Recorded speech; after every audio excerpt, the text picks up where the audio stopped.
Estamos en este día transmitiendo el Salmo 119 a partir del versículo 130 al 120, y yo deseo de todo corazón que pueda haber no solo una reflexión, sino haya una revelación que quizás el Señor quiera traer para este día, en este tiempo, a cada uno de ustedes.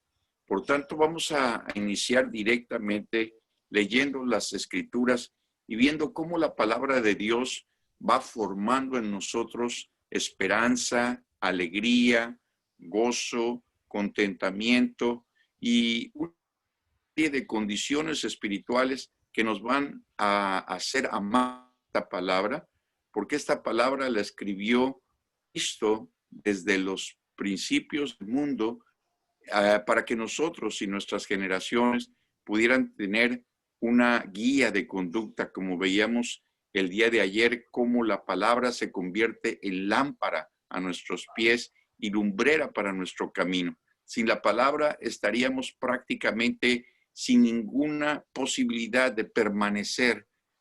Los estatutos, los mandamientos, los principios divinos nos ayudan a tener una vida realmente extraordinaria, porque nuestra alma no puede realmente, por los deseos de la carne, tener una comunión con Dios. Es a través del Espíritu nuestro y el Espíritu Santo que nosotros tenemos la fe al oír esta palabra y podemos realmente ver lo que no se ve, y podemos realmente tocar lo invisible que la fe nos puede transmitir. Muy bien, dice: aborrezco a los hombres hipócritas, mas amo tu ley. Mi escondedero y mi escudo eres tú. En tu palabra he esperado. Vamos a ir viendo primeramente estos dos versículos para no perdernos. ¿Qué es lo que el salmista está hablando acerca de los hombres hipócritas? Dice: los aborrezco y a cambio de eso amo tu ley. Hay mucha hipocresía aún en nuestro pensamiento, porque tenemos esa tremenda disposición de querer tener una imagen delante de los hombres y tener reconocimiento delante de los hombres antes que el reconocimiento que debemos buscar de parte de Dios en nuestro lugar de intimidad con Él. La hipocresía es algo que funcionó de una manera tremenda en los tiempos de Jesús con el pueblo de Israel. Jesucristo les decía: este pueblo de labios me honra, pero su corazón está muy lejos de mí. Y toda la historia de los fariseos y de los escribas nos relatan cómo esa hipocresía no tenía realmente un efecto para agradar a Dios, o no tenía realmente un deseo de agradar a Dios, sino simplemente de agradar a los hombres. Y Pablo decía que si él estuviera para agradar a los hombres, entonces no sería siervo de Cristo. De tal manera que la hipocresía es algo que es aborrecible y aborrecido por Dios, y el salmista simplemente se pone en el papel de entender que la hipocresía no le es agradable a Dios. Por eso es que nosotros no estamos en este lugar tratando de poner alguna postura, sino de aprender juntos lo que Dios quiere de nuestras vidas. Y por eso la segunda parte del versículo dice: mas amo tu ley. ¿Cómo es posible que nosotros podamos llegar a amar la ley de Dios cuando la experimentamos, hermanos? Lo hemos estado diciendo, que la experiencia de obedecer a Dios nos va a traer la delicia, el gozo, la alegría, pero no solo eso, la experiencia verdaderamente de abrir la puerta de la fe y ver que lo que no se ve es más grande que lo que se ve, y que lo que es imposible para los hombres es posible para Dios. Y en esa experiencia nosotros aprendemos a amar la ley de Dios, porque decimos: funciona el que nosotros no nos afanemos, que Dios viste a las flores mejor que cualquiera de nuestros vestidos, a la hierba del campo que hoy es y mañana se seca, y que no tenemos necesidad de andar angustiados por el sustento, porque en la realidad Él dice que Él tiene cuidado de nosotros y que esas no son las cosas que nos deben de preocupar. Y cuando experimentamos que al salir de esos afanes diarios, nosotros empezamos a comprender que todo lo que Dios habla es bueno, que todo lo que Dios habla es perfecto, que todo lo que hay en este libro es el consejo de un Padre amoroso que quiere efectivamente que vivamos bien. Por eso la hipocresía no cabe, porque es engañarnos a nosotros mismos, porque es olvidarnos de quién somos y a quién nosotros debemos rendir nuestra adoración, nuestra alabanza. Y realmente ustedes recuerdan tantas imágenes de los evangelios en donde aquel fariseo decía, te agradezco Dios que no soy como ese pecador publicano. ¿Qué nos hace sentir que somos superiores a otros? ¿O qué nos hace sentir que no debemos rendirnos totalmente delante de aquel que nos formó? Entonces, creo que queda claro este punto de la hipocresía, que no es agradable a Dios y que también nosotros debemos aborrecer. Y cada vez que estemos nosotros ante la tentación de decir algo que realmente no corresponde a lo que somos, pues nos frenemos y nos paremos en nuestras acciones y en nuestras palabras y busquemos a Dios mejor, que Él sea el que nos revele todas las cosas en donde nosotros podemos estar e ir poniéndonos en el nivel en que este consejo nos lleve a amar su ley. Y luego dice el 114, mi escondedero y mi escudo eres tú. ¿Qué es un escudo? Es algo que defiende. Cuando tú amas la palabra y la ejercitas, la palabra se convierte en un escudo para los dardos de fuego del enemigo. El escudo de la fe dice como una de las armas que señala Pablo en Efesios. El escudo de la fe nos defiende de esa tentación que nos puede llevar a ser hipócritas de alguna manera en nuestra manera de ser, pero también nos defiende de muchas otras cosas, de tentaciones, de obras de la carne, de deseos de los ojos, de la vanidad de la vida, y todo esto que la palabra nos advierte que no es más que paja y vanidad y cosas vacías. Por eso, mi escondedero. No sé si tú has encontrado, no solo cuando eras niño y jugabas, un escondite maravilloso en donde nadie, absolutamente nadie te podía encontrar.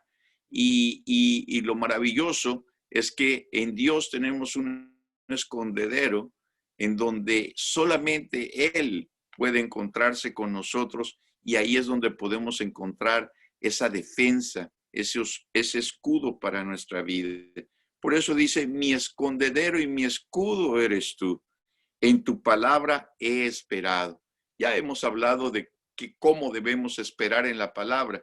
La palabra se cumple en un tiempo perfecto. Las promesas son sí y amén en él. Y por tanto, no debemos por qué estar apresurados ni ansiosos por tener respuestas inmediatas, porque esperar en él es realmente una de las condiciones fundamentales, porque por la fe se obtienen las promesas, pero también por la paciencia. Y la paciencia no se puede obtener si no es precisamente esperando. La palabra que debes grabar hoy en tu corazón es esperando. ¿Qué es lo que nosotros esperamos? ¿En nuestros deseos? No. ¿En nuestros planes? No. En lo que esperamos es en su palabra, que nunca, nunca, créeme, querido hermano, nos va a fallar a ninguno de nosotros. Por eso, en tu palabra he esperado. Apartaos de mí, malignos, dice el 115, pues yo guardaré los mandamientos de mi Dios. Los malignos siempre, como en el Salmo 1 dice, cuando los pecadores te quieran invitar, no consientas. Y nos damos cuenta que la gente que está a nuestro alrededor quiere apartarnos de los mandamientos. Sin embargo, el salmista, en su experiencia, dice, mas yo guardaré los mandamientos de mi Dios. ¿Se acuerdan que Saúl le decía a Samuel, vamos a hacer un sacrificio para Jehová, tu Dios? No era su Dios, era el Dios de Samuel. Vemos la hipocresía de un Saúl queriendo que lo acompañe Samuel para que todo el mundo lo vea con él, aunque no le importaba en realidad satisfacer un sacrificio para Dios junto con él, sino que la gente lo viera.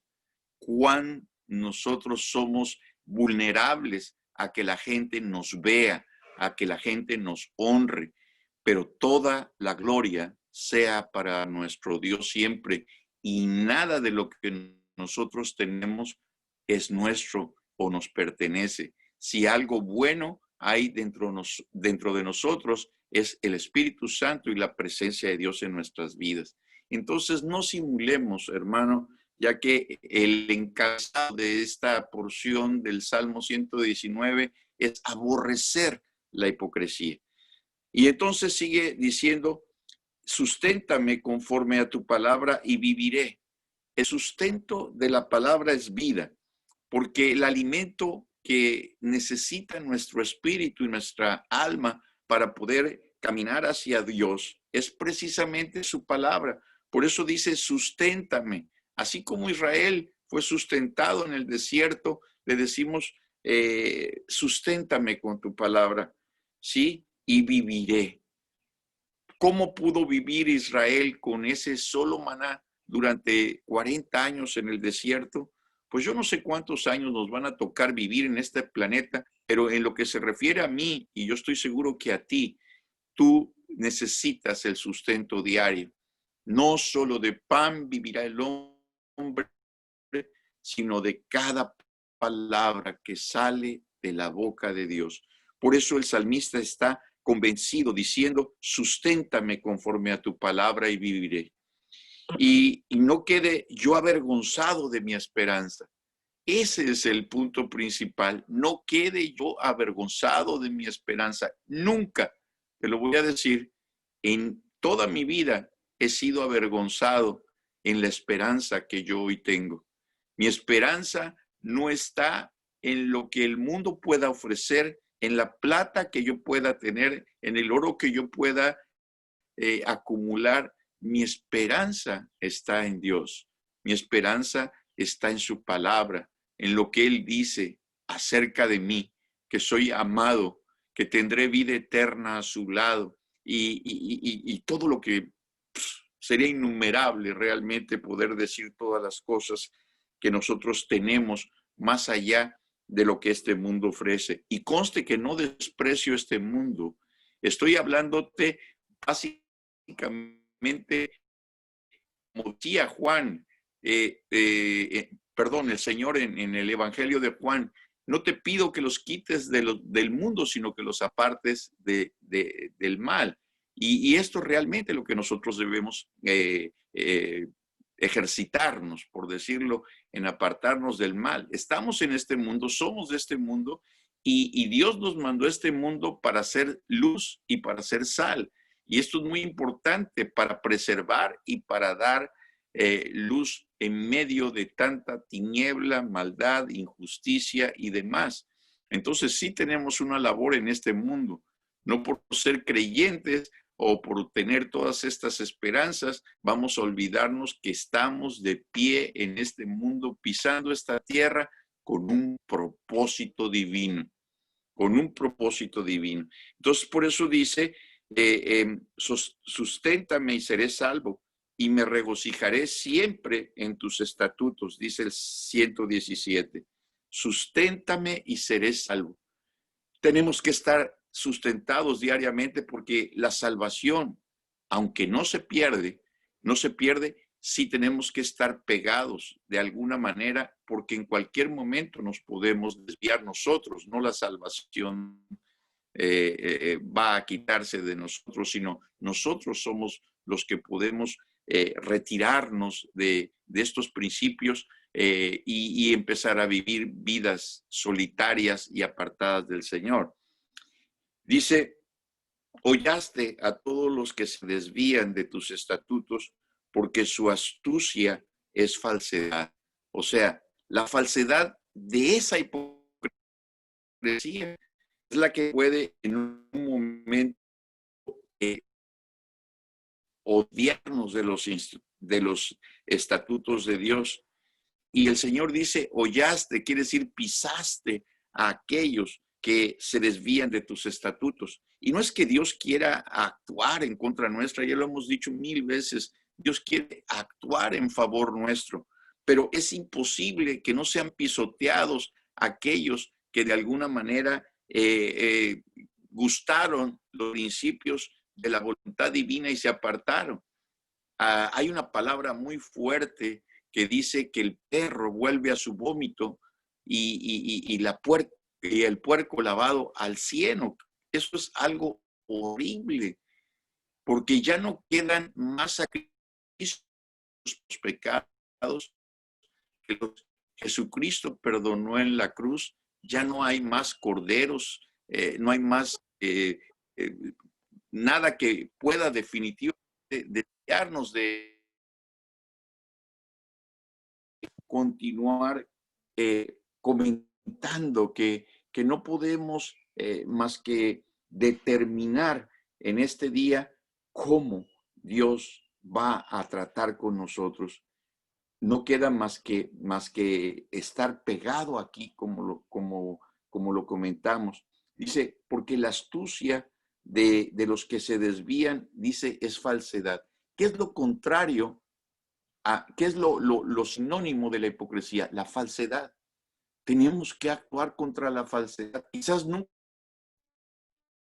acerca de esto, no habías oído acerca de esto, pero la falsedad es precisamente el sinónimo de la hipocresía. Falso es lo que no es original, lo que no está íntegro, es lo que solamente puede estar en parte, como lo religioso de los religiosos de aquel tiempo de Jesús. Estaban ahí en el templo, diezmaban el comino y la menta y todo lo que era la ley. Sin embargo, Jesús no deja de reprenderlos: hipócritas, ustedes son como sepulcros blanqueados. Por fuera estáis blancos, pero por dentro están llenos de carroña. Y se oye todo esto muy feo, pero ¿cómo podemos entender que lo falso ni siquiera a ti te gusta? Cuando te regalan un Rolex de esos que venden en las esquinas de 200 pesos y casi pudieras decir que son idénticos, pero son falsos. Y tantas cosas hay falsas en la vida que por la mentira el hombre se ha acostumbrado a recibir toda esta falsedad como algo natural, como algo tradicional. A veces no sabemos distinguir entre la verdad y la mentira. Por ejemplo, ese reloj que les decía que nos engaña a la vista, y con suerte ya tuviste un poco de prudencia, ya no compras una cosa de esas porque piensan que te van a cortar la mano o a secuestrar, porque estamos ahora en tiempos diferentes donde se puede traer un Rolex, ¿verdad? Bueno, pues seguimos adelante. Dice el 119 del 119, fíjate, es el paralelo al salmo que estamos leyendo. Como escorias hiciste consumir a todos los impíos de la tierra, como escoria. ¿Sabes qué es la escoria? Es la impureza de la plata, la impureza de cualquier cosa que está mezclada. Definitivamente no quiere las mezclas de ninguna cosa, ni siquiera de las telas de nuestro vestir.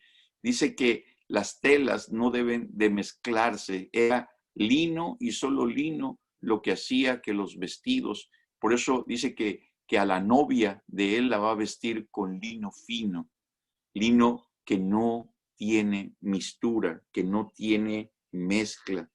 Por eso aquí dice que esta escoria, como escoria, hiciste consumir a todos los impíos de la tierra.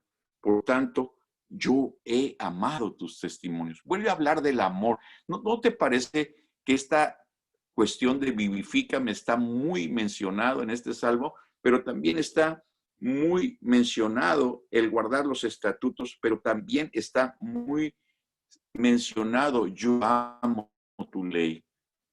Amar la ley es amar a Cristo, es como amar a un esposo o una esposa a su pareja. Y ese amor le va a impedir ser infiel. Diría horrible, diría pavoroso que sabiendo que la otra te ame, tú no la ames. Por eso Dios busca esto más que ninguna otra cosa, porque eso está ese amor. O veces creo que ya no me entiendo con mi esposa, voy a otra persona, realmente me equivocas, que nos hacen olvidar